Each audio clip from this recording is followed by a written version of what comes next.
Gracias a los que están desde algunas sedes, leo que están desde Zacapa, que tenemos gente de Quiché. Me encanta saber que todos estamos hoy comunicados a través de estos medios tan fabulosos. Quisiera empezar preguntándoles cuál es su función en este trabajo editorial que ustedes realizan con el CAP.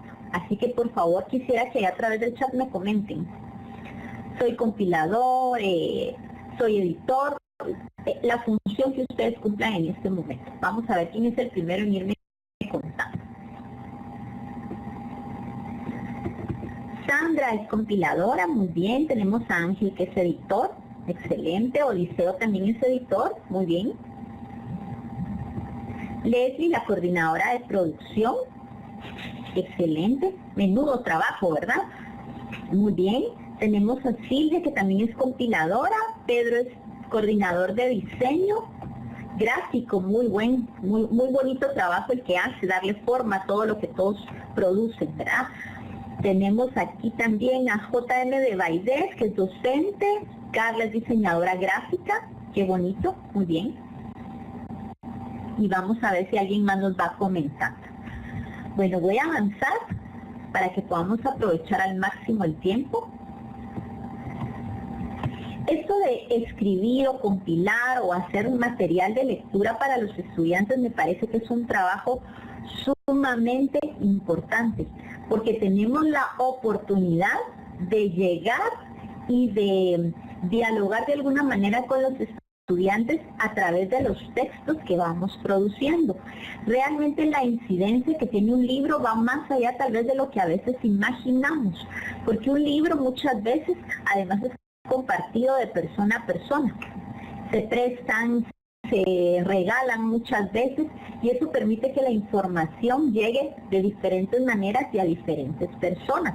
Por lo tanto, aunque se crea que el libro es un instrumento poco dinámico o sin interacción, yo creo lo contrario, ¿verdad? Que podemos interactuar con la persona que está del otro lado leyendo, que está aprendiendo del material, y en ella podemos como dejar un toque personal a través de las imágenes, de los mensajes, de la información que conectamos. Y sobre todo cuando tenemos objetivos claros de la información, podemos lograr que muchas personas alcancen los objetivos que todos como universidad nos vamos planteando. ¿Y cuáles son esos objetivos? Pues que todos aprendan a aprender y que alcancen altos niveles de pensamiento, de razonamiento, ¿verdad? Muy bien. Contando una experiencia, dice, y aquí veo que se me fue una V de más, perdonen, desembolso, vamos a hablar ahí, me acaba de chocar la palabra. Quiero contarles una experiencia que viví hace algún tiempo, no de cerca, no es mía, pero sí muy cercana a mí. Y es que resulta que en una institución, ¿verdad?, había un material que se estaba utilizando en ese momento, y ese material pues tenía un costo para poderlo utilizar con la licencia que se requería. Sin embargo, en algún momento se decidió cancelar el contrato o el compromiso que se tenía, y pues entonces automáticamente los permisos para utilizar el material se eliminan. Sin embargo, con intenciones de ayudar, y lo voy a decir entre comillas, muchas veces tomamos decisiones que más bien perjudican. ¿Y qué pasó con esta decisión? El material se siguió utilizando sin mencionar la fuente o sin mencionar los créditos, y luego de que un contrato ya había terminado. Y lo que sucedió es una demanda tan fuerte en la institución que tuvieron que hacer un desembolso, y ahí está mi palabra equivocada, que no me pasa. Tuvieron que hacer un fuerte desembolso monetario para poder pagar los derechos de ese material que ya no era perteneciente a la institución donde lo seguían utilizando. ¿A qué voy con este tema? Pues resulta que muchas veces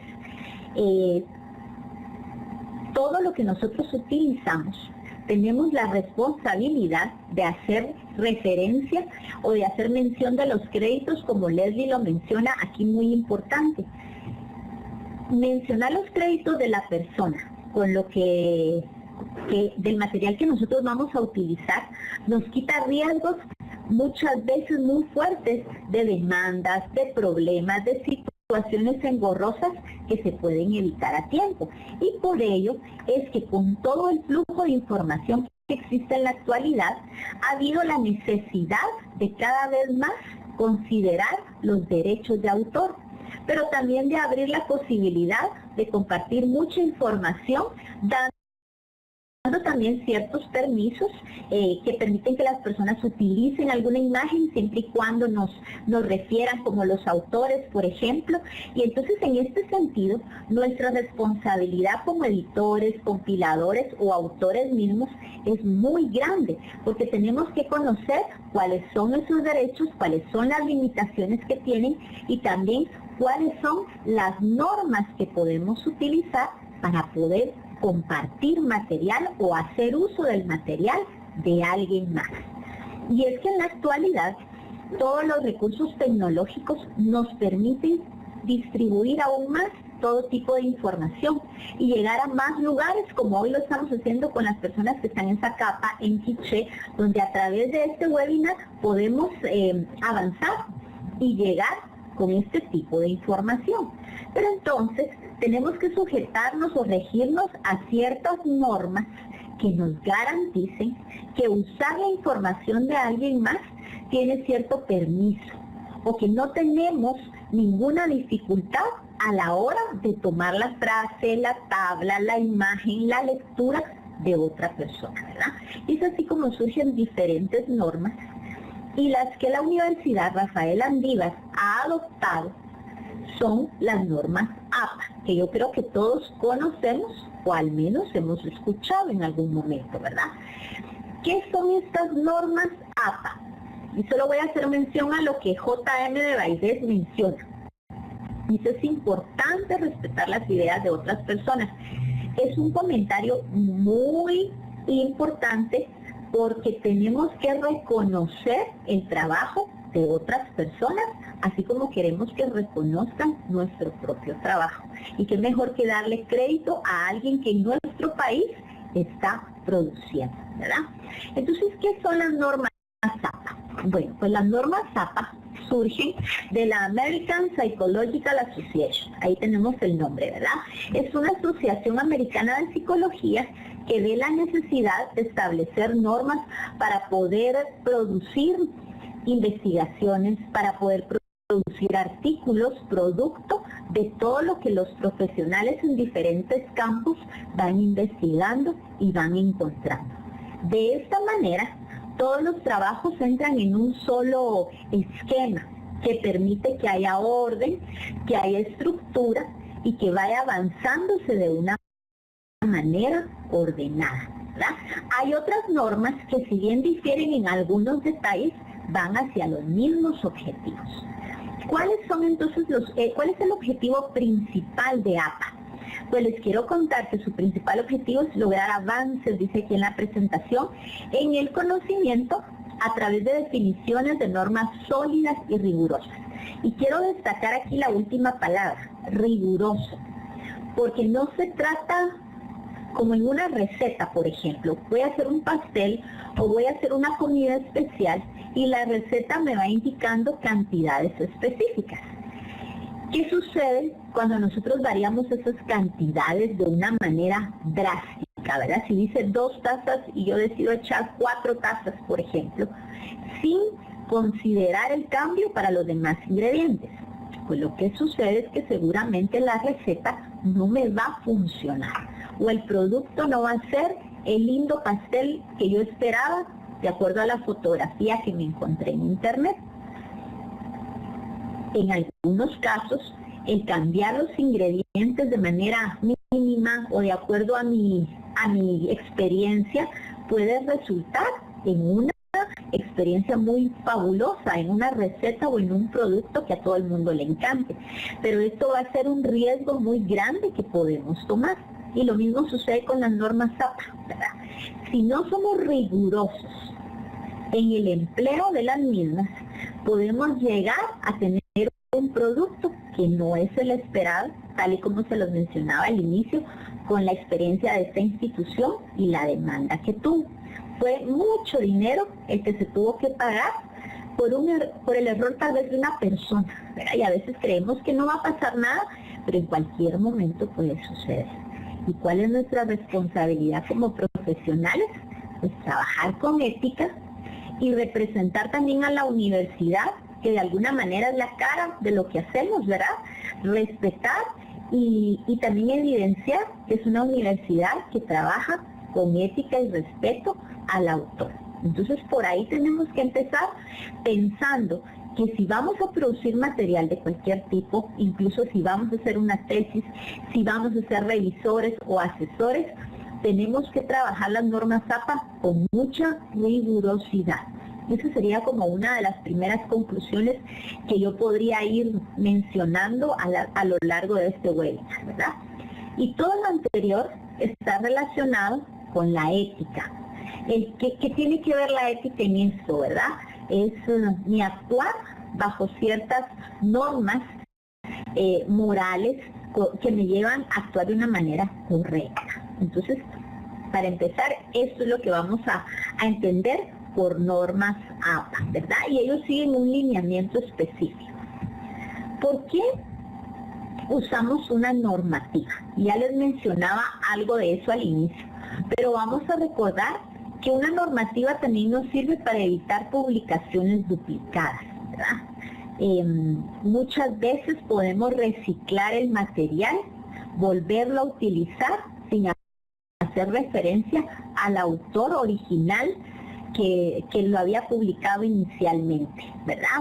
Y si es una reimpresión o una adaptación, pues tenemos que indicarlo también, y esa normativa es la que nos va a permitir trabajar de una manera limpia.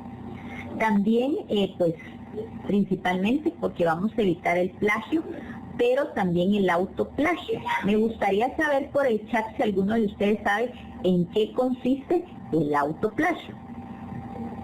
Vamos a ver quién me responde.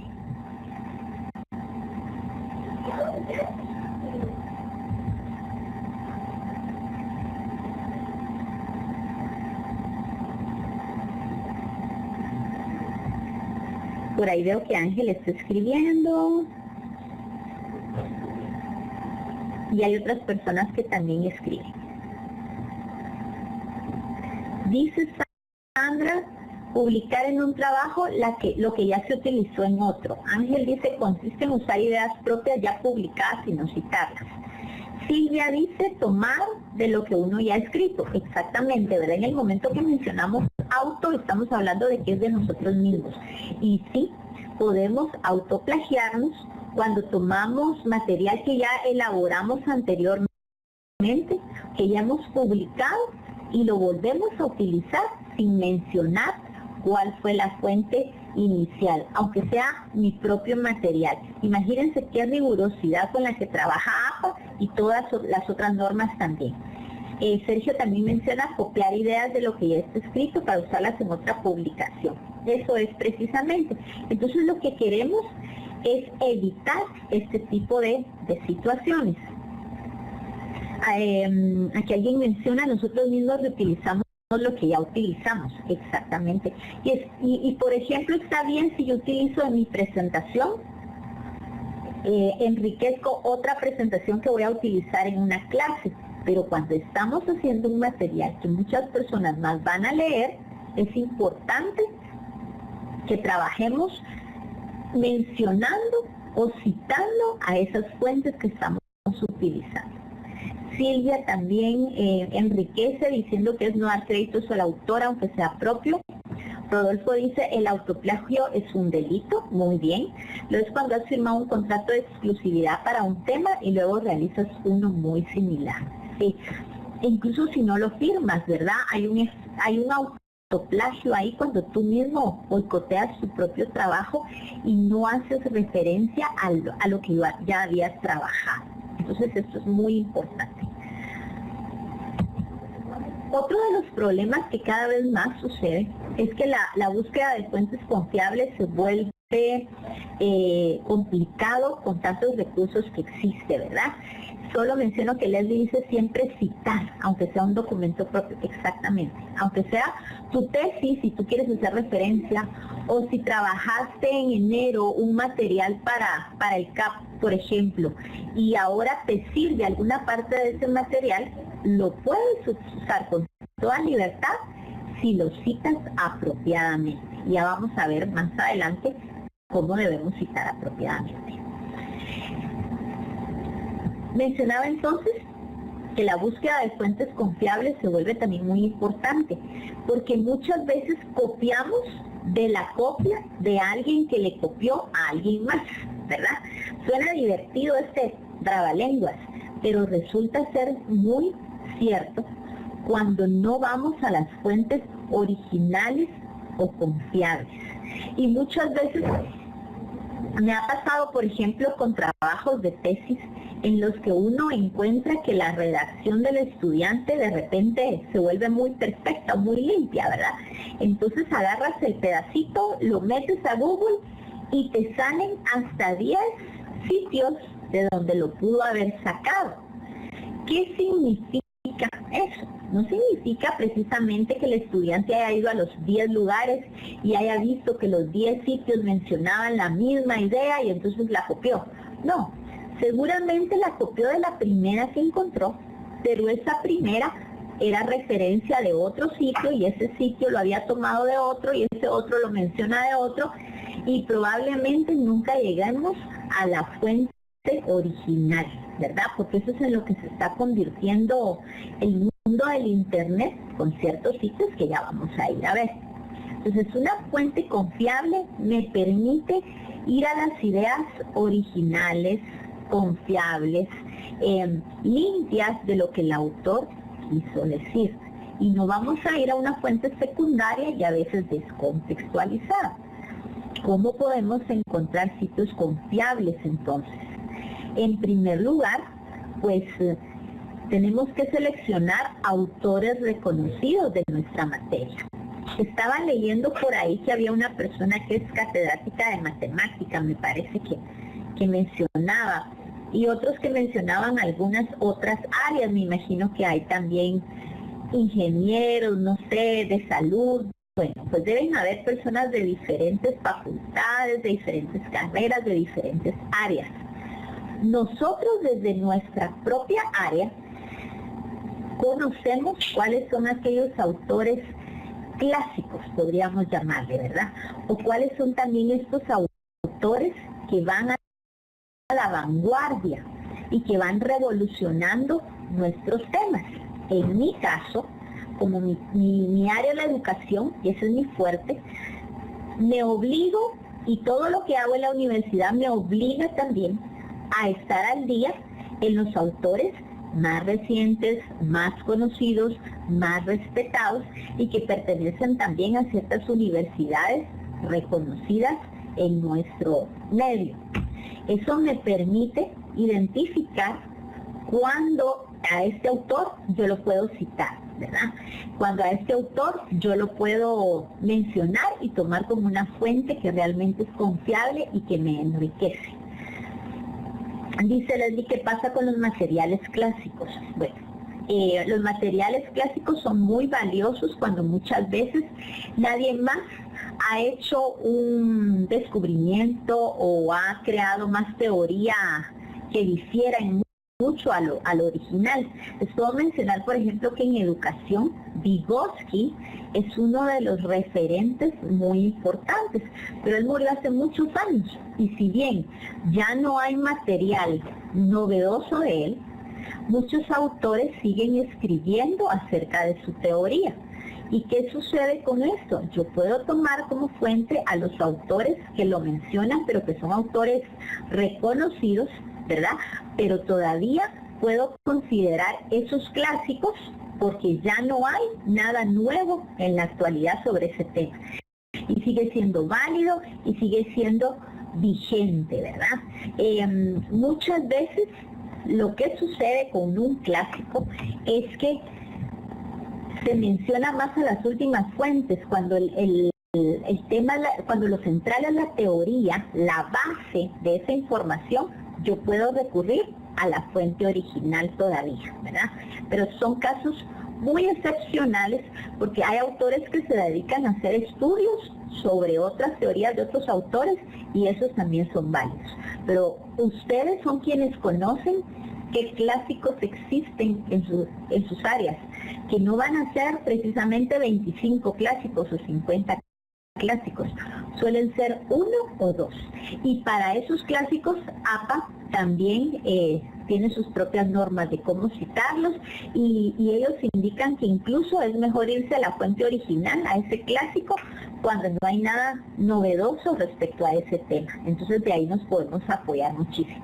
No sé si resolví tu duda, Leslie, ustedes me van diciendo, cuando no les resuelvo una duda, pues me van comentando. Silvia dice, los clásicos casi siempre son citados por otros, difícilmente lo hemos leído. Así es, eso es muy cierto, Silvia.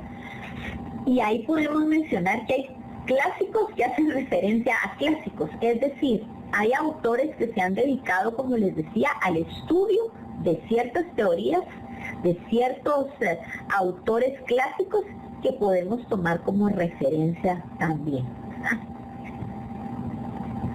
Piaget, por ejemplo, es uno de los autores en pedagogía, que es un autor original, sin embargo, encontrar un material de él original a estas alturas creo que es muy difícil.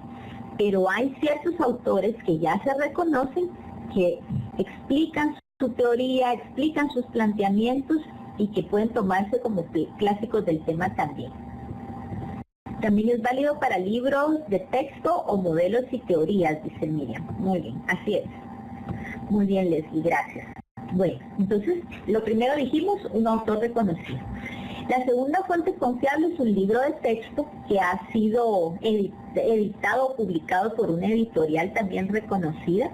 Creo que incluso nosotros también identificamos cuáles son aquellas editoriales que producen material de mucho valor, ¿verdad? Y en ese sentido nos podemos ir orientando, ¿verdad? Los libros de texto, tomando en cuenta la editorial, tomando en cuenta el autor reconocido, nos va dando pistas de que ese material realmente vale la pena, ¿verdad? Sí, aquí también mencionan, me parece interesante, las fuentes que utilicemos dependen del tema, de los objetivos del diseño de investigación. Excelente comentario. Otro de los aspectos que debemos considerar es en qué sitios web vamos a buscar información.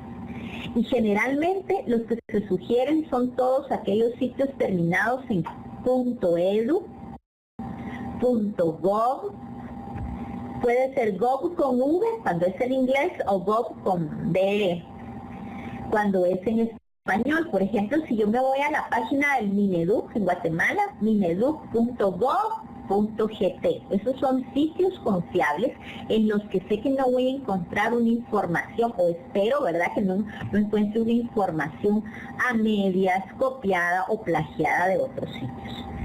Y el otro es el .org, ¿verdad? Esto es muy importante. Ángel, muy buen punto, ya vamos a llegar prontito a ese tema, me encanta. Entonces, estas terminaciones, si ustedes las toman en cuenta, nos pueden ser muy útiles a la hora de buscar información confiable. .edu, ¿de qué estamos hablando? De universidades, Universidad de Comillas, Universidad de Chile, la Universidad Rafael Andívar, por supuesto, son sitios en los que podemos estar seguros que va a haber información de calidad. Por otro lado, existen revistas, pero cada vez más revistas digitales, y hay revistas que podemos utilizar porque tienen ciertos también requisitos para publicar una investigación o para publicar un artículo. No publican cualquier cosa que les llegue, sino que se aseguran de que se cumplan con ciertos requisitos. Entonces, no sé si ustedes han escuchado de Cielo.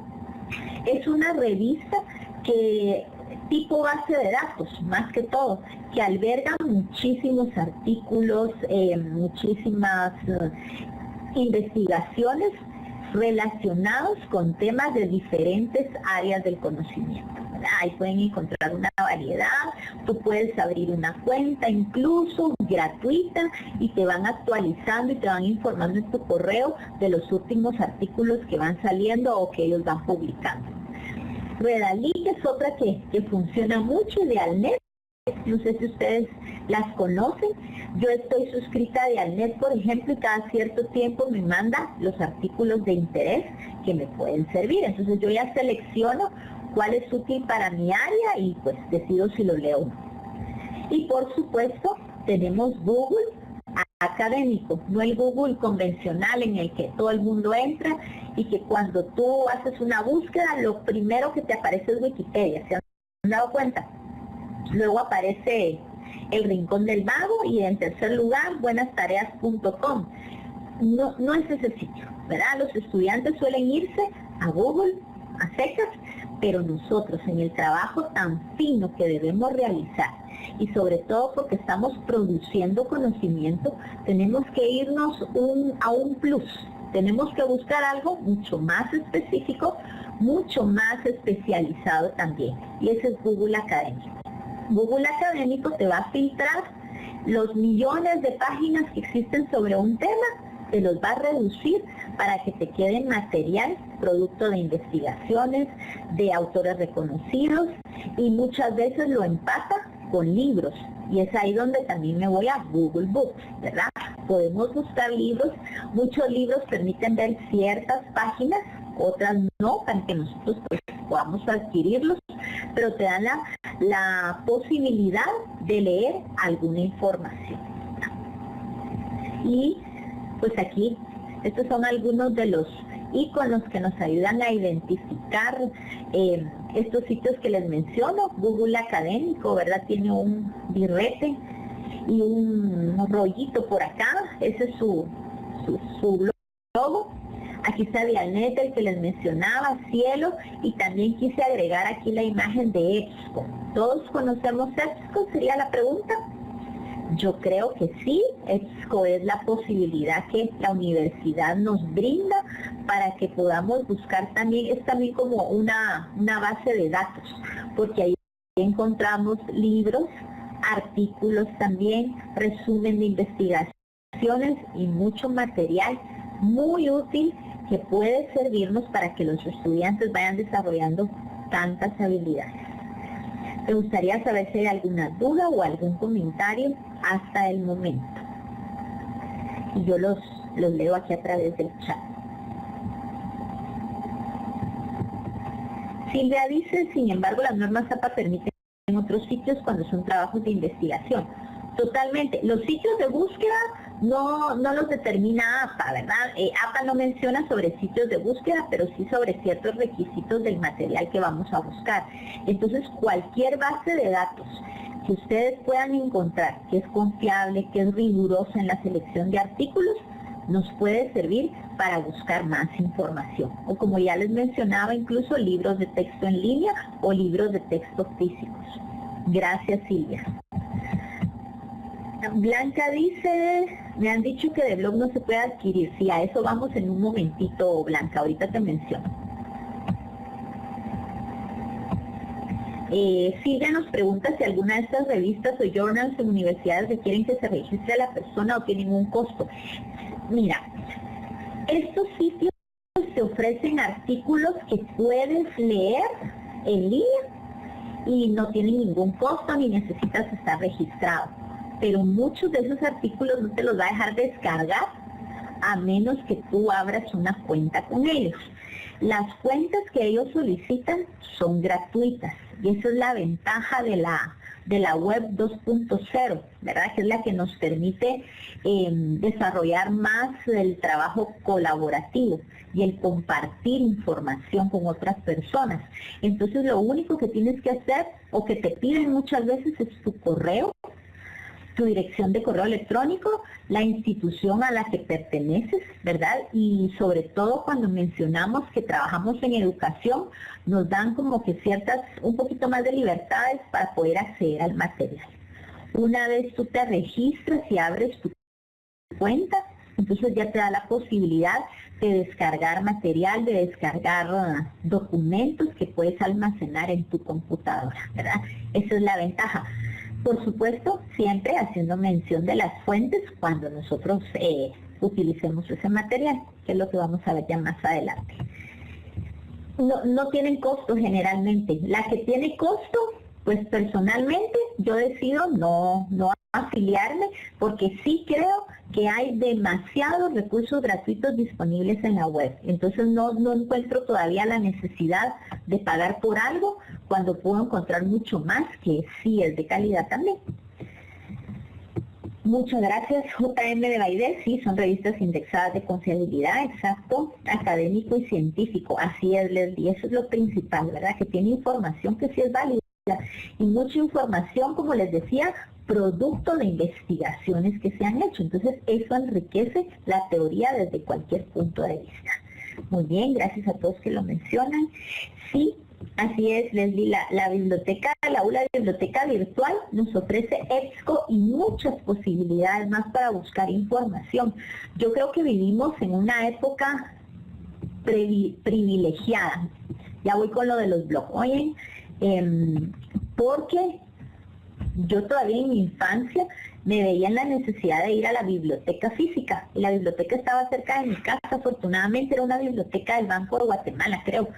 Y frecuentemente íbamos a esa biblioteca. Ahora desde tu lugar, desde tu casa, en el lugar donde estás trabajando, puedes acceder a millones de documentos, de información que te pueden enriquecer. Bueno, ahora sí paso. ¿Qué fuentes no deberíamos de considerar si vamos a hacer un trabajo riguroso como nos lo pide APA, ¿verdad? En principio yo les quiero contar que soy una defensora de Wikipedia como recurso en el aula. ¿Pero a qué me refiero en el aula? A que de repente tú les preguntas a los estudiantes, ¿ustedes saben qué significa desertificación, por ejemplo? Y como recurso inicial puede servir que todos busquen en Wikipedia y tengan una idea, solo para activar presaberes. Pero Wikipedia no puede ser utilizada desde ningún punto de vista como una fuente y que voy a hacer referencia de ella en un libro formal o en un documento. De esa manera, ni siquiera lo pensemos, ¿verdad? Wikipedia a mí me funciona mucho cuando quiero medio saber algo, cuando quiero salir de una duda. Es como un recurso inmediato, ¿verdad? Y que cuando yo ya leo el tema, bueno, me hace pensar que sí puedo buscar algo más serio y enriquecer, pero en principio nos saca de dudas. Y como lo que nosotros producimos no es material que saque de dudas, entonces lo que nosotros necesitamos no es precisamente esta herramienta. Ángel pregunta, ¿y si el término está errado al utilizar Wikipedia en el aula? Precisamente como es en el aula, el profesor tiene la posibilidad de mediar, y ahí es nuestro papel, y ahí es donde podemos enseñar también a utilizar y a tener criterio a la hora de evaluar lo que Wikipedia dice. Y precisamente por eso menciono en el aula, porque es mediado, porque no está solo. Pero no puedo en un libro, en una compilación, en un libro de trabajo, mencionar a Wikipedia como una referencia nunca, porque como dice Leslie aquí en el chat, no da sustento académico ni científico, ¿verdad? Para nada. Ahí ustedes saben cómo funciona. Los miembros de Wikipedia construyen una definición entre todos, la van corrigiendo, la van cambiando, la van aumentando y se han encontrado errores. Incluso tú puedes mencionarles a ellos que hay un error en esa definición y ellos lo revisan. Pero sí, de primera fuente es útil, pero no para lo que necesitamos en nuestro trabajo. Entonces, a ese yo le pondría inmediatamente un tache, ¿verdad? Una X por ahí, voy a buscar mi X por ahí para ponerse, porque sí me parece que no debe ser lo apropiado que busquemos. Entonces tenemos también los blogs. Los blogs, ¿qué son estos sitios? Los blogs pues son como páginas personales donde yo puedo hacer publicaciones del tipo que yo quiera. ¿Por qué? Porque puedo escribir un comentario, pero también puedo escribir alguna información que surja de mi propia experiencia y que no esté fundamentada en ningún autor reconocido o que no tenga ninguna base científica o académica, como ya lo mencionaba Leslie, ¿verdad? Entonces los blogs Yo tengo mi blog y es probable que muchos de ustedes tengan su blog y a mí se me puede ocurrir escribir de cualquier tema sobre lo que yo quiera y como yo quiera. Y eso no garantiza que sea exactamente así, ¿verdad? Solo haciendo referencia que todavía hay unas dudas de Wikipedia, perdonen, y no quisiera saltármelas. Sí, yo les mencionaba y quiero dejar muy claro, Wikipedia puede servir como un primer recurso, como cuando en lugar de cuchillos para cortar algo, no lo tienes y con la llave abres una caja y le quitas el tape, por ejemplo. Es como un recurso pues que me puede sacar del problema inmediatamente. El problema está cuando yo como estudiante lo utilizo como el recurso único o cuando yo como profesor lo acepto como una referencia válida. Ese es el problema más serio, ¿verdad? Y como estamos hablando aquí a otro nivel, estamos hablando de productores de información, de conocimiento, constructores de conocimiento como lo son ustedes, no nos podemos dar el lujo de quedarnos con Wikipedia ni quedarnos con los blogs de cualquier persona que se le ocurrió decir algo, ¿verdad? La única manera en que yo tomaría en cuenta o leería la información de un blog es que fuera un autor reconocido, que tiene muchos libros escritos, que tiene muchas conferencias que ha dado, que tiene un historial muy grande, entonces tal vez leería su blog. De lo contrario, no lo podemos tomar en cuenta, ¿verdad? Sí, como un diccionario, pero un diccionario, perdón, a quien pregunta, no sé el nombre, pero dice aplicación de la normativa 1. Wikipedia puede ser como un diccionario, pero un diccionario de los de más baja categoría, ¿verdad? Porque lo que tenemos que hacer muy claros con los estudiantes es que no tiene información fidedigna, pero nos puede dar una idea o nos puede enviar a sitios que sí valen la pena, porque a veces tienen enlaces. Otros lugares que no son confiables son los sitios para subir presentaciones. Y aquí les menciono algunos, ¿verdad? No sé si ustedes los conocen, pero el famoso SlideShare, el Scribd o el ISU, donde también estos sitios permiten que yo haga, por ejemplo, esta presentación. Si yo tengo una cuenta en Scribd, yo la subo y ahí se queda para uso de las personas que quieran. Eso no garantiza que sea confiable, porque yo puedo ser una X persona que se me ocurrió escribir algo, lo subí y a ver qué pasa. Entonces, no podemos tampoco confiar en esto, que ya es información reciclada o reutilizada y vuelta a utilizar, no es de primera fuente, ¿verdad? Muchos trabajos de los que están ahí, si ustedes se dan cuenta, son trabajos de estudiantes de diversificado o estudiantes que optan algún profesorado en la universidad.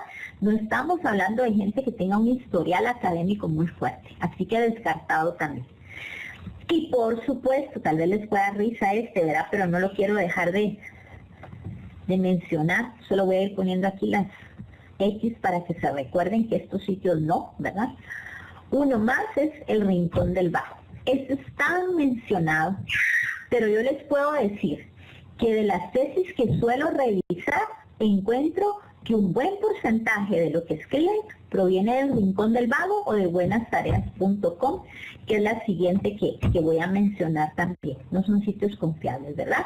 Y autores que nosotros sepamos que no tienen una trayectoria amplia en nuestro campo de trabajo, no los consideremos.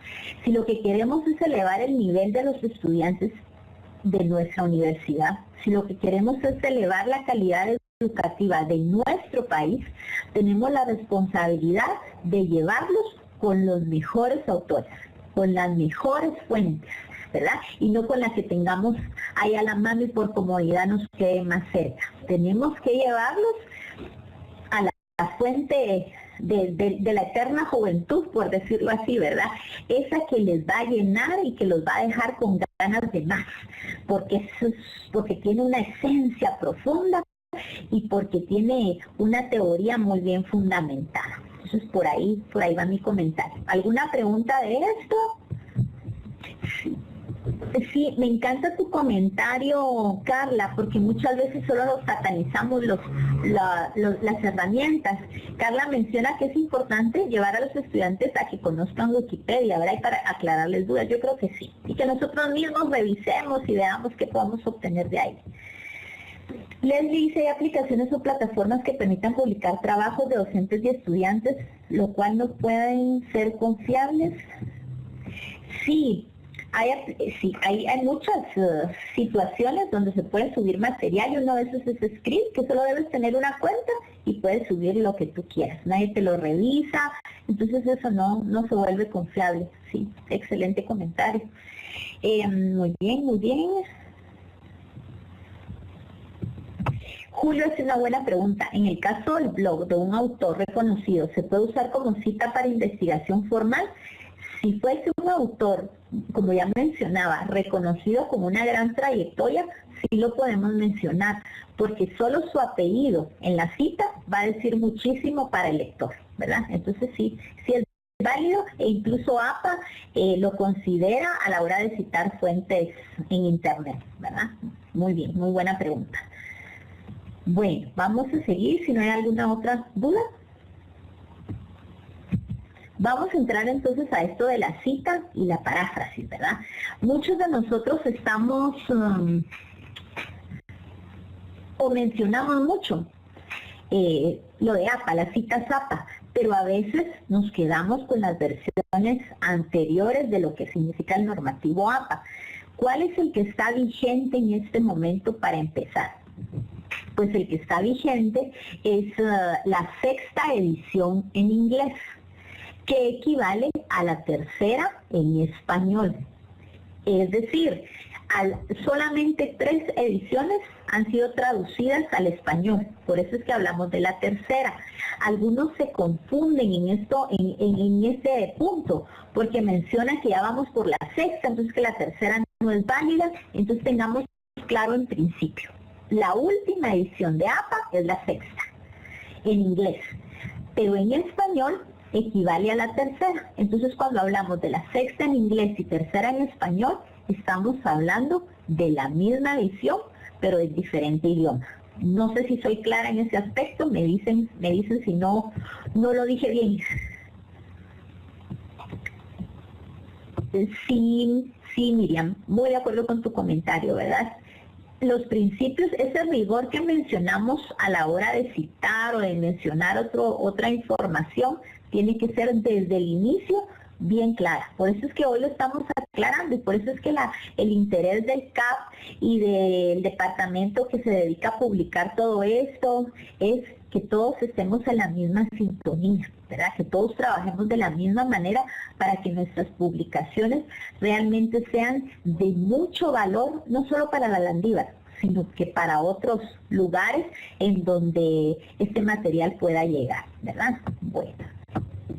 La presentación la podrán descargar. No, yo se la voy a mandar a Leslie para que ella pues vea cuál es el procedimiento correcto para que les llegue a sus correos y para que ustedes la tengan.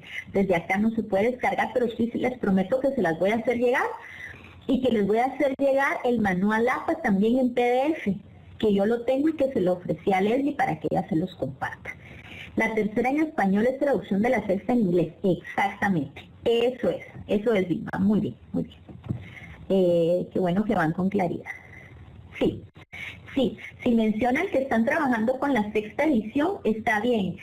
Vale la pena, sí, porque todos van a mencionar que es la 6ª, ¿verdad? Y la confusión surge cuando hablamos de la 3ª. Entonces ahí es donde todo el mundo dice, no, ya vamos por la 6ª. Pero si ustedes tienen claro que la 3ª en español es la 6ª en inglés, no hay ningún problema, ¿de acuerdo? Bueno, entonces vamos a recordar un poquito porque yo sé que ustedes lo trabajan a diario, pero vale la pena que recordemos cuáles son los últimos aspectos que menciona APA y sobre todo mencionarles que Word ya nos ofrece la posibilidad de citar, ¿verdad? Uno elige la opción citas APA y te va apareciendo, te pide información y él mismo lo va llenando las referencias. Sin embargo, personalmente yo he encontrado ciertos aspectos que no coinciden con la última versión de APA. Entonces yo no confío mucho en la herramienta de Word, para serles honesto. Vale la pena que si ustedes la utilizan, ustedes siempre revisen que todo vaya de acuerdo, porque puede ser que hay algún pequeño aspecto que no vaya de acuerdo a lo que APA nos menciona. Y aquí vale la pena también que yo les haga énfasis en que no podemos confiar nuestro trabajo en una herramienta, ¿verdad? Que al final el que debe ser conocedor del manual de APA eres tú y soy yo. Como profesionales y como pues productores de folletos, de material para los estudiantes, tenemos que conocer todo esto. La responsabilidad es grande. ¿Cómo vamos manejando cada vez más el manual APA? No hay otra manera más que utilizándola, ¿verdad? Yo lo que hago ahorita es nada más traducirles un poquito de la información que tiene ese gran manual APA, pero en realidad, si nosotros estamos siempre consultando, revisando, leyendo, siempre vamos a tener un poquito más de claridad cada vez que leemos la información. Entonces, ¿cuál es mi consejo? Sí, guarde la presentación y todo, pero váyase siempre al folleto original cuando tenga una duda, porque muchos, como les mencionaba, siguen con una versión anterior o a veces nos inventamos las maneras de citar y no son las adecuadas en este caso, ¿de acuerdo? Bueno, y entonces una cita directa, vamos a entenderla como la manera en que reproducimos literalmente, es decir, cuando copiamos la información de otro autor. En este caso, siempre debe ir el apellido del autor, el año de la publicación y la página de la cita, ¿verdad? Esto es muy importante. Y uno de los aspectos, ahí les puse ahí una microcecita que no quería.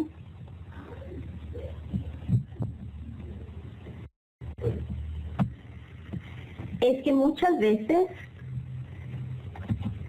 seguimos escribiendo PPT para página, aquí se los acabo de escribir.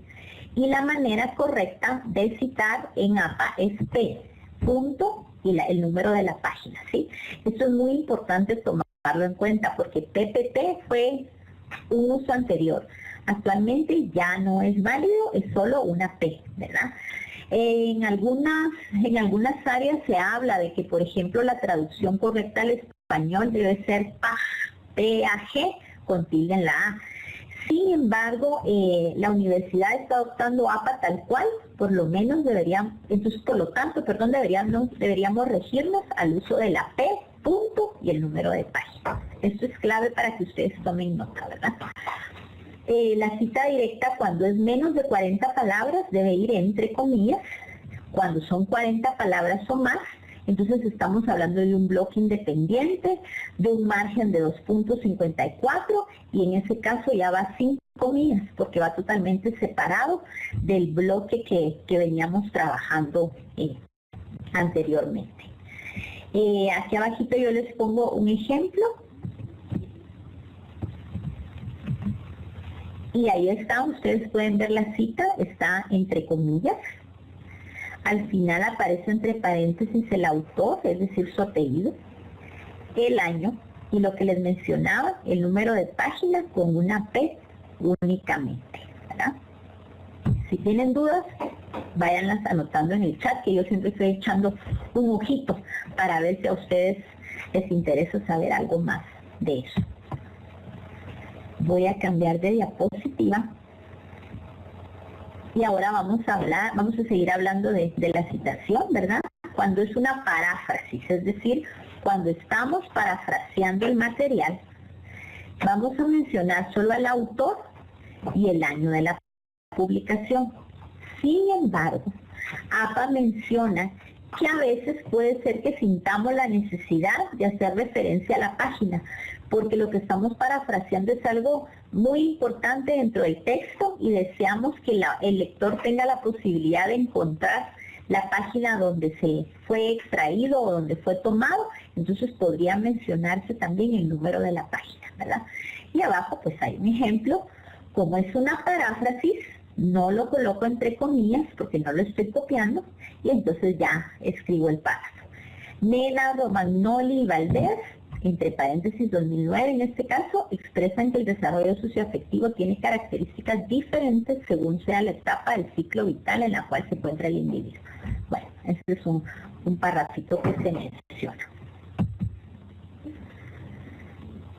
¿Qué pasa cuando hay un material sin paginación? ¿Verdad? No aparece el número. Y eso nos puede suceder en el caso de documentos que no están en PDF, en Internet, sino que están escritos en páginas web, ¿verdad? Y no tienen número de página porque toda la información va de corrido.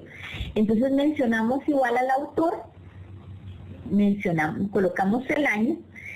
Si tuviera número de página se coloca, pero cuando no tiene, podemos mencionar el número de párrafo, ¿verdad? Entonces contamos 1, 2, 3, 4, 5 y colocamos entre paréntesis par, ahí está en la presentación, punto y el número de párrafo en el que se hace mención. Abajito ustedes pueden ver un ejemplo, ¿verdad? Donde se menciona que está la cita en el párrafo número 4. A veces el documento es muy largo o ya llegamos a perder la cuenta de los números de párrafos, también se puede hacer referencia al título, ¿verdad? Entre paréntesis se coloca, por ejemplo, el título más cercano a ese párrafo es los desechos sólidos, párrafo 5. Entonces yo entiendo que a partir de ese título nosotros tomamos el párrafo 5 como referencia. Solo estoy leyendo el chat para ver si no se me va algo. Muy bien, sí, Leslie dice que ella les va a mandar la presentación, yo se la voy a mandar a ella. ¿Qué pasa si la cita está en inglés y realizamos la traducción nosotros?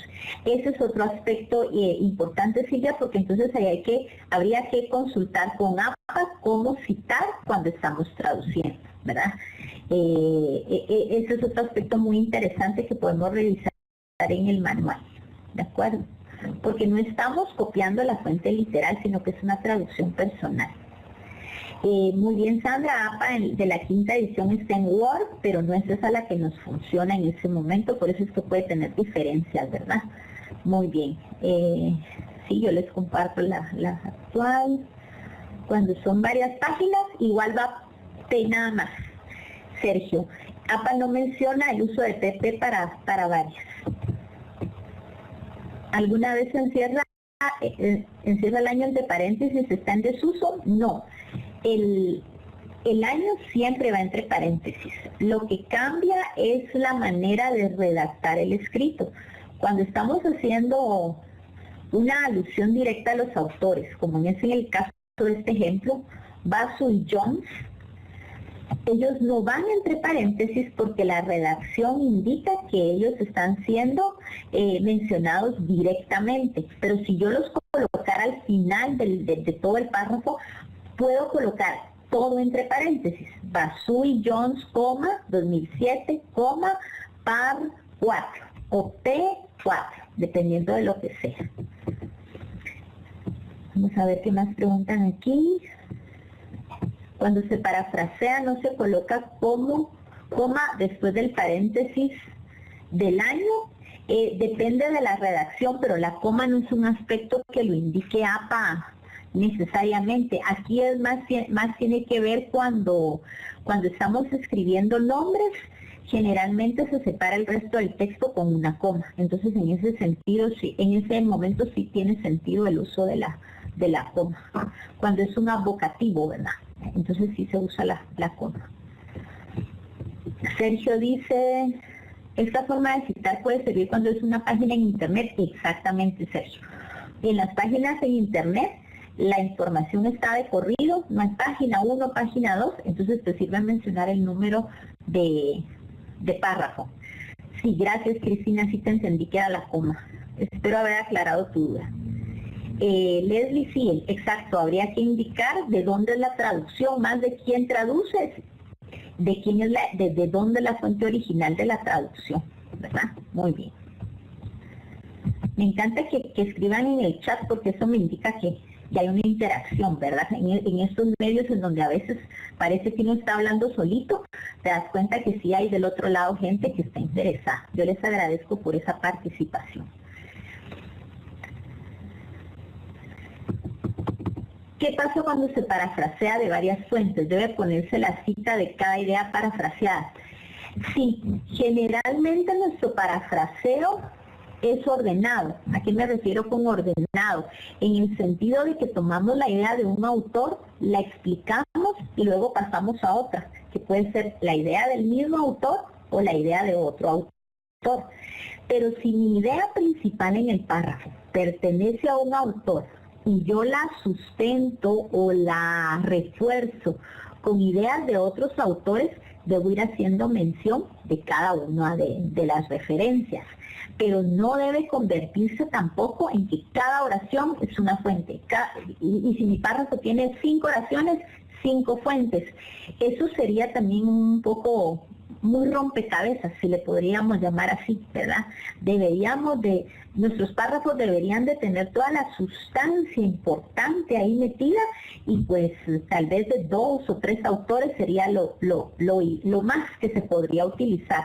Aunque APA no hace mención a eso, pero sí indica que hay que indicar la cita de cada uno de los que mencionamos, de cada una de las fuentes, ¿verdad? ¿Algo más?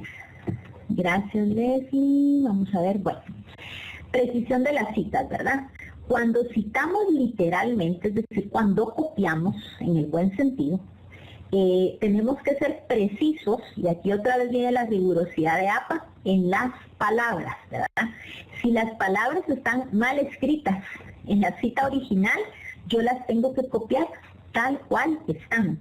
Si en lugar de palabra dijera palabar, por ejemplo, tengo que copiarlo como está.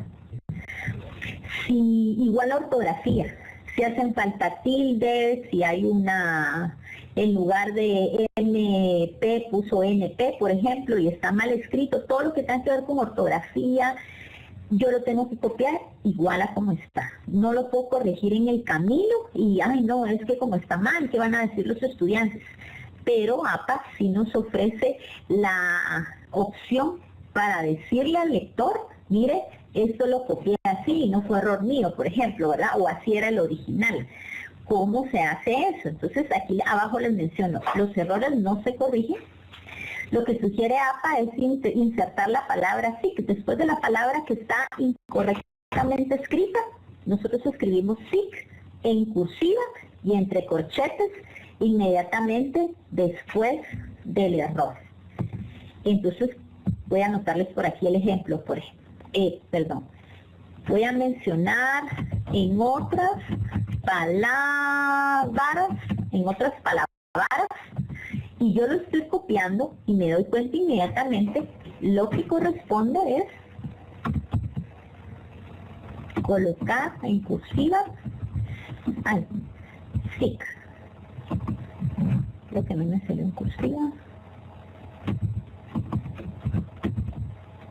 No me sale en cursiva en esta opción, pero quiero que ustedes eso sí lo tengan claro. Ahí está, en otras palabras, y sigo escribiendo. Esta información y bla, bla, bla, bla. Entonces sigo escribiendo, ¿verdad? Entonces, no se corrigen, ¿sí? Sí, significa que hay un error ahí. Es en otro idioma, creo que es en latín, no estoy segura, pero te lo voy a buscar en este momentito si me da chance, si no te lo mando. Perdón que me perdí en los comentarios. Dice, en las compilaciones de nuestros materiales se copian y pegan páginas de ensayos u otras lecturas. ¿Cómo se cita? Esta es una buena pregunta, Sergio, porque APA no considera como adecuado que nosotros copiemos el material exacto. Sin embargo, podemos tomar en consideración que al final de toda la lectura podemos mencionar tomado de y la fuente, que es como si estuviéramos copiando una tabla o una imagen desde APA, que muchas veces eso es lo que hacemos, ¿verdad? Tomamos como la imagen de un libro y copiamos todo el texto. Entonces lo que se sugiere en este caso es que al final del texto sí se escriba tomado de y el sitio de donde lo tomaron, ¿verdad? Porque lo que APA sí menciona, y es muy categórico en eso, es que no debemos reutilizar la información, sino que la idea es que el conocimiento siempre se vaya ampliando. Por ello es que también tenemos que tener cuidado de que si ya publicamos un libro, volvamos a tomar gran parte de ese material. Ellos lo que aconsejan es que sea el mínimo porcentaje del original que tomemos para una nueva publicación, ¿verdad? Así es, la sesión se está grabando, les vamos a compartir el link cuando finalice, se les va a enviar junto con todo el material, así ustedes pueden volverlo a escuchar o compartirlo con alguien que no lo escuchó. Gracias, Ángel, por tu abreviación, sí que es un adverbio en latín. Ahí está Aura, lo lograste ver, gracias. Gracias, Ángel.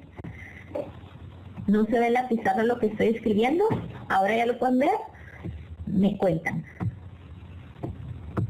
Me encanta, Ángel, que hayas compartido y que hayas tomado esta iniciativa. Fabuloso. ¿No lo logran ver aún? Bueno, ya les va a salir. Mientras tanto voy a seguir explicando. Pero lo que escribí fue en otras palabras, y para indicar que había sido el error del original, entre corchetes, no entre paréntesis, se coloca SIC. Y luego se sigue escribiendo. Puedo corregir yo, recibí una pregunta hace unos días en que me decían, por ejemplo, si en lugar de escribir animal, escribí animal y le faltó la L, la puedo agregar entre corchetes. Para corregir no funciona el corchete, no se corrige. La única manera en que puedo utilizar los corchetes es para hacer una aclaración de una cita copiada. Ya lo vamos a ver más adelante, ¿sí? Ya vieron el comentario. Si no vieron lo que escribí en la pizarra, puede ser su ancho de banda, su internet, el que no les permita verlo y que está muy lento. Pero ya no tardará en salir, ¿de acuerdo? Sí, los que no lo ven puede ser por el internet. ¿Qué menciona APA del epígrafe? ¿Verdad? Menciona pues que ustedes saben que el epígrafe es una frase célebre que mencionamos, es alguna idea que, sí, más que todo una frase célebre o la parte de algún documento de un autor reconocido que nos sirve ya sea como introducción a otro tema o que se coloca al inicio de un texto. Pues lo que pide APA es que sea escrito como si fuera una cita textual y con los mismos detalles, ¿verdad? Entonces, en comillas iría siempre indicando cuál es la fuente original de ese epígrafe. Eso es lo que establece APA, y me parece que los epígrafes en el tipo de material que ustedes realizan pues resultan ser muy valiosos, ¿verdad? Sobre todo se utilizan en literatura, pero creo que también son válidos para otras áreas académicas. Otro de los aspectos que surge y que casi no son utilizados desde la normativa APA en nuestras tesis, por ejemplo, son las notas al pie de página, ¿verdad? Muchas veces se pretende hacer alguna aclaración respecto a un tema, pero lo que sucede, y yo me he topado con libros así, y debo confesarles que personalmente, eso no lo dice APA, lo dice Ruth, me cansa la lectura porque encuentro que son 2 párrafos del material y el resto de páginas de pie de página, donde hacen miles de aclaraciones para 2 párrafitos, por ejemplo. Lo que APA dice es que no se debe abusar de la nota al pie de página, que se debe usar solo para proporcionar contenido adicional o cuando queremos indicar algún estatus de permisos de derechos de autor, por ejemplo, pendiente de autorización de tal cosa. En ese caso, sí lo podemos incluir. Y yo tomaría en cuenta la última idea que dice esta diapositiva, incluirlo solo si fortalecen un planteamiento. Por lo tanto, una nota al pie de la página no puede ser tan pequeñita que no tenga una aclaración válida o bien fundamentada, ni puede ser una aclaración de 3, 4 líneas, incluso de 2 líneas ya es demasiado. Entonces, en ese caso es mejor incluirlo dentro del cuerpo del texto. Eso es lo que menciona APA, ¿verdad? Mucho cuidado con la nota al pie de página. Lo mejor sería no utilizarlo, porque APA lo que menciona es que el cuerpo, el contenido es el que debe ir aclarando todas esas dudas, ¿verdad?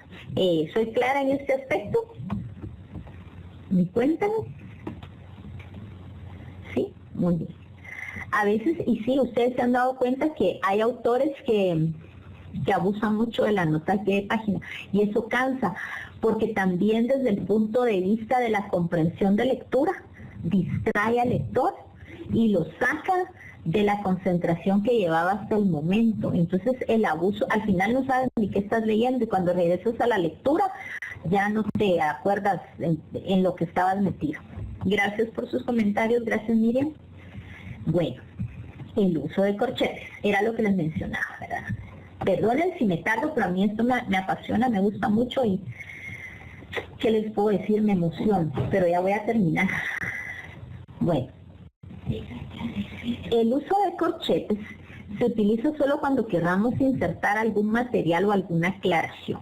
Ya les mencionaba que no es para corregir, que le falta una letra o que era eso, no. Por ejemplo, aquí en este párrafo que les coloqué, espero que todos ya lo puedan ver, dice, ellos están estudiando, coma, desde una perspectiva evolucionista, coma, hasta qué punto los juegos, y entonces se coloca o se inserta una aclaración. Infantiles, está entre corchetes, ¿verdad? Para aclarar que no es cualquier tipo de juego. Pero, ¿qué significa el corchete cuando yo lo leo? Significa que no era parte de la cita original, sino que el autor lo agregó, ¿verdad? Y entonces dice, continúa, el autor no, sino él puede ser el compilador o el que está realizando el documento. Y continúa, son un lujo del que se puede prescindir cuando hay muchas otras demandas competitivas en el cerebro en crecimiento, por ejemplo, ¿verdad? Entonces, aquí lo que hizo el autor fue que vio la necesidad de aclarar que eran juegos infantiles, ¿verdad? Que no eran juegos de memoria, de razonamiento, sino juegos infantiles. Entonces, en esos casos podemos usar el corchete. Hasta ahorita llevamos dos usos. Para colocar sí, ¿verdad? Que es cuando hay un error ortográfico o de puntuación, y aquí para hacer alguna aclaración. Los puntos suspensivos. Considero que los puntos suspensivos muchas veces tienden a ser mal utilizados, ¿verdad? Hace unas semanas recibí un correo en donde me daban cierta información, pero la característica que me llamó la atención es que los puntos suspensivos estaban a cada momento de la frase. Les voy a decir más o menos lo que decía. Buenas tardes, le informamos que ya no habrán más entrenos de fútbol, puntos suspensivos, ¿verdad? Para el próximo año le vamos a comunicar cuándo se inicia, puntos suspensivos. Quedamos a sus órdenes, punto. Entonces, no tenía sentido el uso del punto suspensivo y nos puede provocar también pues una falta de rigurosidad académica el uso excesivo en un documento. Para empezar, los puntos suspensivos no deberían de ser parte de un texto expositivo, porque lo que denotan los puntos suspensivos es como expectativa, que viene algo de emoción, y si estamos hablando de un tema, por ejemplo, de ciencias agrícolas o ciencias ambientales, no podemos mencionar, bueno, voy a poner mi ejemplo de la desertificación es un problema serio, puntos suspensivos. Como que no tiene coherencia porque no es una narración lo que estamos haciendo, sino son ideas científicas las que debemos fundamentar. Entonces, el único uso para los puntos suspensivos es cuando ustedes encuentran una cita que quieren copiar, ¿sí? Y deciden que de toda la idea quieren omitir unas 3 o 4 palabras. Entonces colocan puntos suspensivos en medio de la primera idea y los puntos suspensivos van a indicar que omitimos una parte, ¿sí? No va entre corchetes ni va entre paréntesis, sino que va entre las comillas que se han colocado en la cita. No se utilizan comillas ni al principio ni al final. Y hago énfasis en esto porque sí he visto algunos materiales que tienen puntos suspensivos al final del párrafo o entre un párrafo y otro hay puntos suspensivos y no queda claro qué es lo que significa ahí en medio o ahí atravesados, como digo yo, ¿verdad? No tienen sentido, entonces tengamos mucho cuidado con eso, ¿sí? Únicamente cuando queremos indicar que hay una idea que hemos omitido y que era parte de la cita textual. Es el único uso que debe hacerse. Ni al principio ni al final. Bueno, muchas veces queremos hacer énfasis también en alguna cita o en alguna palabra. Y esto lo noto yo también mucho en las tesis que reviso. Cuando los estudiantes desean enfatizar en algún término y lo que hacen es colocarlo entre comillas. Entonces yo siempre les menciono en un comentario. Cita textual, comillas solo para cita textual, no para términos que quiero resaltar. Y de esta manera, pues lo que les sugiero es lo que justamente dice APA. Cuando tú quieres resaltar una idea, un término, lo que tienes que hacer es usar cursivas. Y si es una cita textual, tú tienes que colocar entre corchetes cursivas añadidas. Espero que logren ver abajo. No, muy buena pregunta, Ángel. ¿Podría colocarse el cursivas añadidas como pie de página? Dice Ángel, no, porque APA menciona que el pie de página es únicamente para hacer aclaraciones del texto, no de los cambios que vamos haciendo o de lo que vamos copiando, sino alguna aclaración de la información.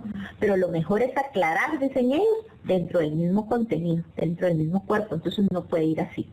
Lo correcto es como acá, de este modo, tenemos un pequeño mapa conceptual, pero como en el original no estaba en cursiva, sino que yo lo quise resaltar, le agrego cursivas añadidas. Es decir, fui yo la que lo hice. Formado por varios conceptos con diferentes niveles de inclusión que establece relaciones semánticas entre sí. Ahí está. Tampoco utilizarse comillas simples. No, de acuerdo con APA no, tienen que ser los corchetes, ¿sí? Ese es el asunto. Y si nos estamos todos, como que si nos regimos a las normas APA, todos podemos leer en el mismo idioma a qué se refiere, ¿verdad? Con corchetes únicamente. Si somos rigurosos con APA, ¿verdad? Si hay decisiones que se toman de flexibilidad, esa es otra historia, pero tendríamos que ponernos de acuerdo todos para llegar a eso. Gracias, Ángel. Muy buenas preguntas haces. Muy bien, entonces aquí está colocado como debería de ser. Luego, ¿cómo vamos a citar según el número de autores? Y aquí encuentro yo mucha discrepancia entre los profesionales, entre nosotros mismos. Vuelvo otra vez al ejemplo de revisar tesis, ¿verdad? Reviso tesis y veo, por ejemplo, que el asesor se lo revisó de una manera, pero a veces el que le dio tesis 1 se lo revisó de otra, y yo le digo que lo haga de otra manera. Entonces nos falta unificar los criterios, y ese es el objetivo de esto, ¿verdad? Cuando es un autor, pues solo menciono en la cita el apellido del autor y el año, y ahí está nada más. Y en la referencia, el apellido, seguido de una coma, la inicial de su nombre, o de los dos nombres, si aparecen los dos nombres, el año, el título del libro en cursiva, no subrayado ni en negrillas, sino en cursiva, la ciudad y el país, si dice ciudad se agrega, puede ser Quetzaltenango, Guatemala, ¿verdad? Y la editorial, que en este caso de Achaerandio, la editorial fue la misma, la que lo publicó fue la Universidad Rafael Andívar, ahora es Cara Parents, pero antes no existía Cara Parents, en ese momento todavía, entonces era una publicación de la universidad, ¿verdad? Pero la cuestión, pues, se complica un poco cuando van aumentando los números de autores. Y aquí tenemos... buena pregunta, Leslie. Fíjate que, dice, cuando hay referencia en inglés con varios autores, se utiliza la Y de Sheite, por ejemplo. Buena pregunta. En el chat les voy a escribir cuál es la que se refiere, Leslie. Es la Ampersand, se llama. Esta. Aquí está. Han ubicado que el Sheite no tiene una Y, ¿verdad? Ya lo encontré, Leslie. Ya lo encontré. Ampersand se utiliza de acuerdo con APA, es lo que deberíamos de utilizar, ¿verdad? Sin embargo, también tiene que ver con el idioma, y en nuestro idioma no existe Ampersand, entonces se puede utilizar la Y. Cuando no hay año de publicación, dice por aquí Edgar, ¿cómo se cita? Muy buena pregunta, se coloca S, aquí se los voy a poner en el chat, S.F, que significa sin fecha. Me faltó el punto después de la F. Voy a volver a escribir S.F, paréntesis, sin fecha. Eso significa. ¿En dónde aplica el et al? Ya les voy a decir, Miriam. En una diapositiva más te lo digo. Entonces el SS es para sin fecha. Y dejar espacio, dice Ángel. Vamos a ver, aquí si un texto es copiado y pegado de una misma fuente, pero no se copió todo, sino que 3 párrafos de la primera página y 3 de la siguiente página, se debe separar por puntos suspensivos. No, tendrías que copiar la primera parte y si es, bueno, yo creo que en este caso tienes que copiar el texto que tú necesitas y al final de dónde lo tomaste, ¿verdad? Indicando las páginas de donde lo tomaste. No debes colocar puntos suspensivos en medio de esa información. No deben ir ahí. Solo aplica para párrafos, cuando omites ideas. Veamos qué más. No, S diagonal F es incorrecto. Así es. Es S.F. Lo de et al ahorita lo vamos a ver. Entonces, cuando hay dos autores, se mencionan a ambos en la cita y en la referencia también ambos con la inicial de su nombre, ¿verdad? Aquí les coloco Díaz Barriga, F y Hernández con la Ampersand, G 2010 y todo lo demás. Ahora aquí está, voy a pasarme a esta. ¿Qué significa et al? Significa y otros, ¿sí? Perdón, solo antes le aclaro a Silvia. No, lo correcto es S.F. Así. Y pues esto iría entre paréntesis en realidad, ¿verdad? Porque las fechas van entre paréntesis, entonces sin fecha. Lo que sí no podemos considerar son documentos con autores anónimos. Eso sí, no es un buen sustento académicamente y científicamente. Un anónimo no podemos considerarlo como una fuente de valor, ¿verdad? O confiable. Bueno, volviendo al et al, les mencionaba que significa y otros. ¿Y por qué mencionamos et al? Con la E minúscula, T, espacio, AL, punto. El punto va hasta el final. ¿Todos lo lograron ver para poder cambiar de diapositiva?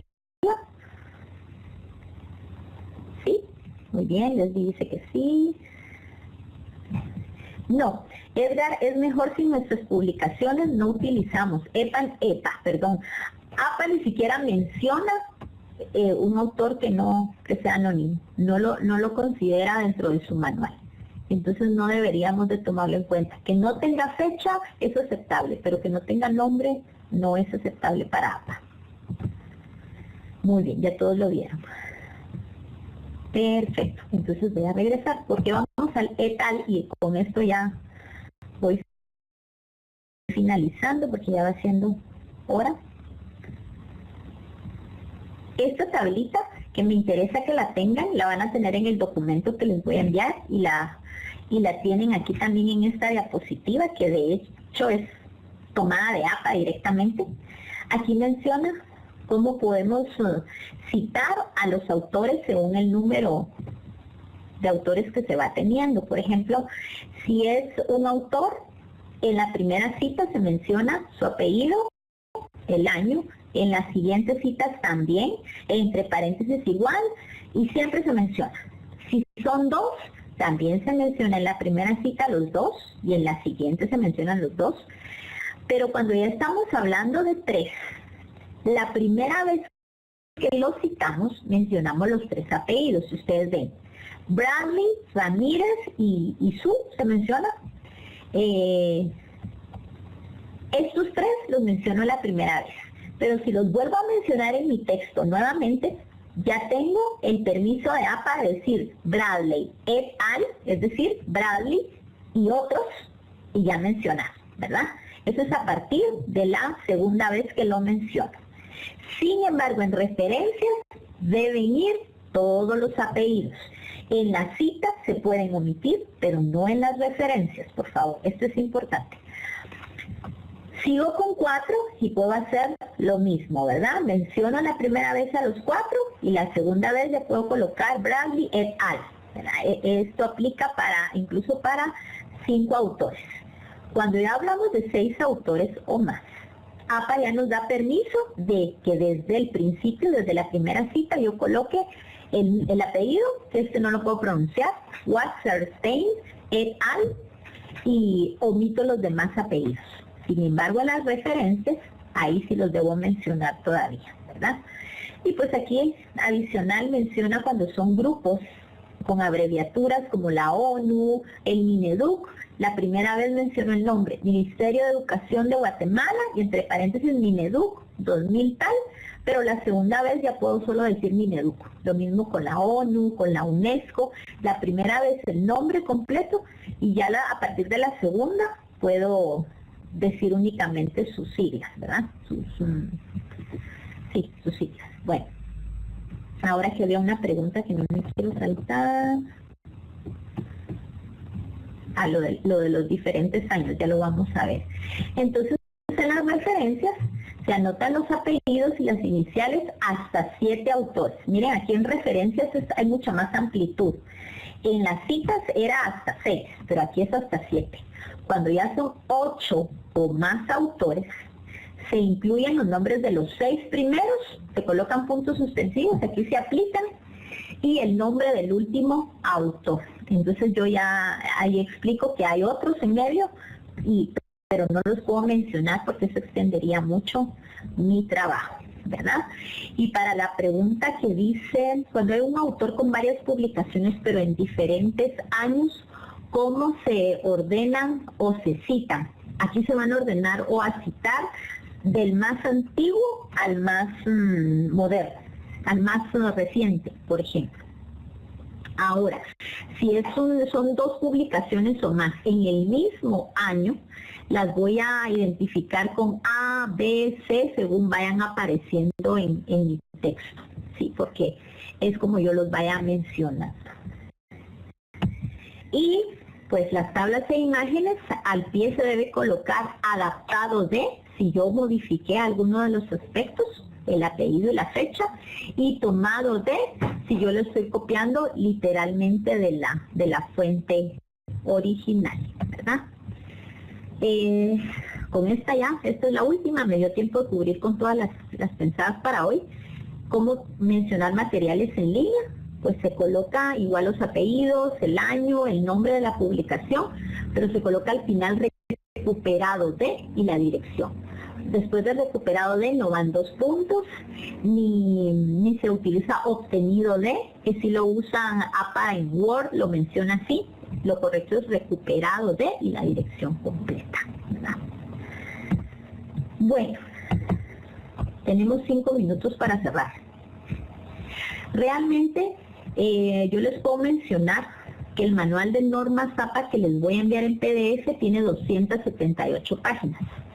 Y es interesante porque ustedes desde el capítulo 1 leen cómo se redacta, cómo se presenta la introducción, la metodología.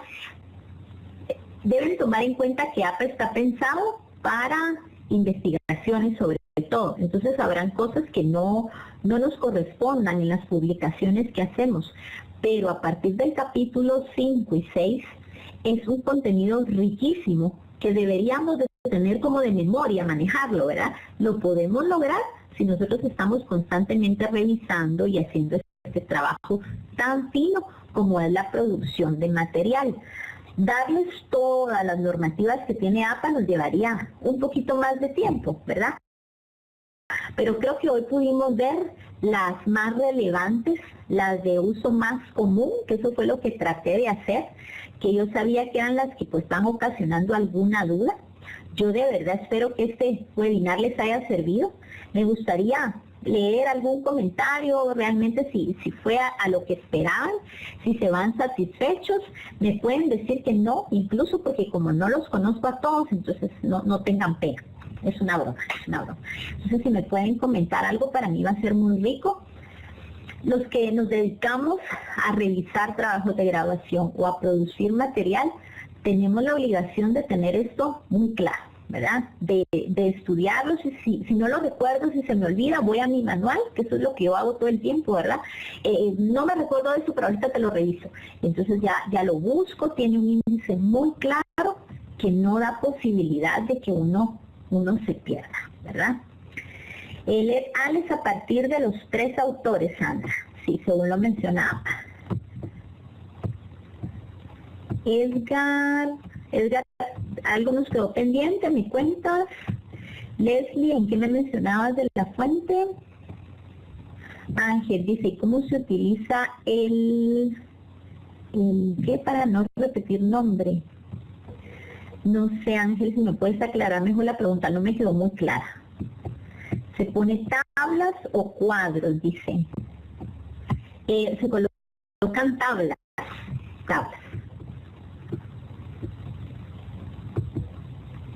Ángel, no sé. Si tiene país y universidad se escribe en la referencia, dice exactamente.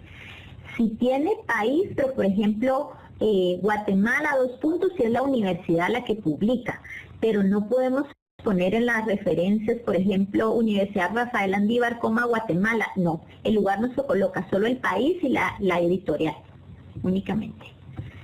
Muchas gracias. Ángel dice Morales C. Vamos a ver, voy a volver a tu pregunta, Ángel. Porque creo que ya me confundí.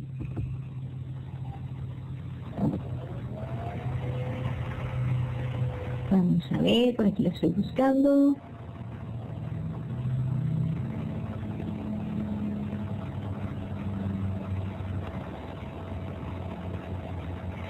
De igual manera, si ustedes tienen dudas, pueden enviárselas a Leslie, estoy tomando la libertad de mencionar eso, y pues Leslie ya me las hace llegar y se las vamos respondiendo. De repente podemos hacer un documentito con las dudas que vayan surgiendo de todos. Y cómo se, ya la encontré, cómo se utiliza para no repetir el nombre, ¿será el guión? Ay, perdóname, Ángel, pero no me queda muy clara tu pregunta. Si tú me puedes ampliar y escribir un poquito más, que creo que ya me lo escribiste, ahorita voy a ver. Las tablas solo son líneas horizontales. Pues las tablas se entienden muchas veces en el documento. Por ejemplo, APA tiene algunos ejemplos que ustedes van a poder ver en el manual. Son tablas con información, con datos estadísticos, algunas son gráficas. Tengo la duda, dice Leslie, al citar en los cuadros o tablas se coloca tomado de, es Leslie, y se escribe, no, tomado de o adaptado de, sí, nada más. Sí existe en APA el adaptado, ahí lo vas a poder ver en el manual. Gracias, Edgar, por tus comentarios, eres muy amable. Ángel dice, cuando hay varias referencias del mismo autor, se repite el nombre del autor, así sean 5 fuentes. Así es porque son diferentes publicaciones. Exactamente. Algunos utilizan el guión bajo. No, APA no considera el guión bajo. Tal vez por eso no te lo entendí, porque no lo he trabajado. No lo uso así APA, entonces no debe ser eso. Gracias, Leslie. Muchas gracias, Eunice. Gracias a Blanca. En cuanto a las fotografías, ¿cómo se hacen para describir a las personas que están ahí y la actividad? Fíjate que en eso no hace mención APA al respecto. Creo que lo que corresponde ahí es una explicación de la fotografía, pero sí puedes tomar, pues sí debes indicar de dónde fue tomado, ¿verdad? Me refiero a si fue de alguna fuente, porque puede ser autoría propia o producción propia, y eso también se debe colocar cuando estudia la foto. Y a continuación tal vez un párrafo describiendo la información que me están mencionando ahorita. Y para imágenes, era lo que mencionaba Blanca, igual para imágenes o para gráficas, tomado de, ¿verdad? O adaptado de. Sí, Ángel, nos quedó corta, ¿verdad? Una media hora más, se la vamos a pedir a Leslie, son bromas. Bueno, muchas gracias a todos ustedes por la paciencia, por este tiempo. De verdad que me voy feliz por la participación que tuve en este momento. Yo estoy a sus órdenes para lo que necesiten. A través de Leslie, pues nos podemos ir ayudando entre todos, porque todos somos educadores, todos somos profesionales y pertenecemos a una institución. Entonces tenemos la responsabilidad de apoyarnos y de compartir toda la información que nos enriquezca. Dios me los bendiga, que tengan una linda noche y pues nos vemos hasta pronto. Muchísimas gracias, hasta prontito.